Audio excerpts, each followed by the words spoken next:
Hello everyone, welcome back to Crystal of the Day. It's iFlower TV, and today we're doing Moldavite.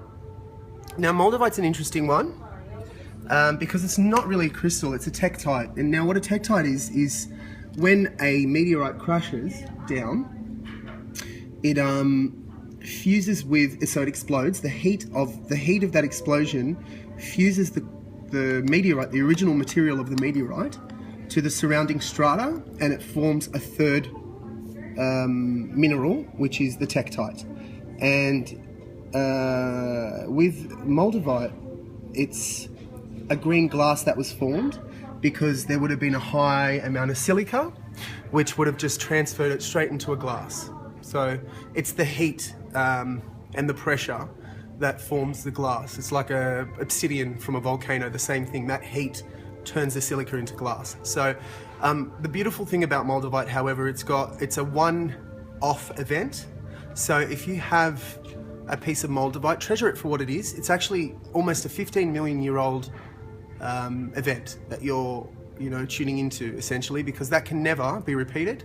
Even if you smash another meteorite at exactly the same space, same temperature, it will never be made the same way and form in that same way. There's been a similar event, which is what Libyan glass is. So Libyan glass, or yellow Moldavite they sometimes call it, is that same event but in the Libyan desert. So you have that yellow tektite. However, the vibration is much different. It's heavier, it's slower.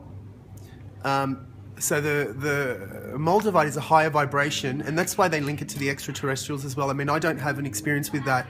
With Moldavite, I haven't really gone down that path. But what I use it for is the brilliant ability of it to open any blockage in any shaka.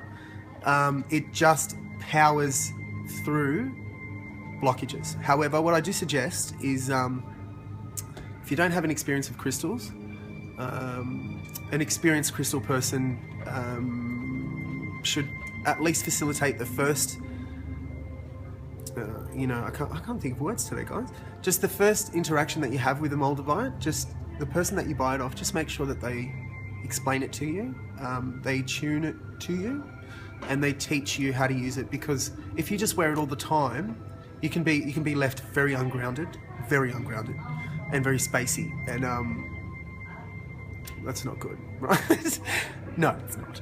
So basically, just if you're going to use Moldavite, use it in sessions. So get a piece, hold it in the left or right hand, depending on where you feel the anomaly, and whether if it's feminine or masculine energy, left being feminine, right being masculine. Or if you don't know that, if it's give and receive as well, you can, right is give, left is receive. So if you've got an issue with giving and receiving, that can be the hand that you hold it in either. And then afterwards, after you do the session with it, you either hold something to ground you, or to ground the heart energy. So like a rose quartz, a smoky quartz, hematite, just hold that for a little bit afterwards, just to bring you back down or bring you back into the heart center. So that's Moldavite. Have a goodie. And by the way, I've got everything in there is $10 each, so it's quite cheap for Moldavite, as everybody will know. I just came up with this today, so as of tomorrow onwards, we've got $10 Moldavite. Come down and I'll teach you how to use it as well. So it's at Mr. Crystal at CSC, or the Creative Spirit Center, should I say. And we'll teach you guys how to use Moldavite, have a session with it, and peace be with you.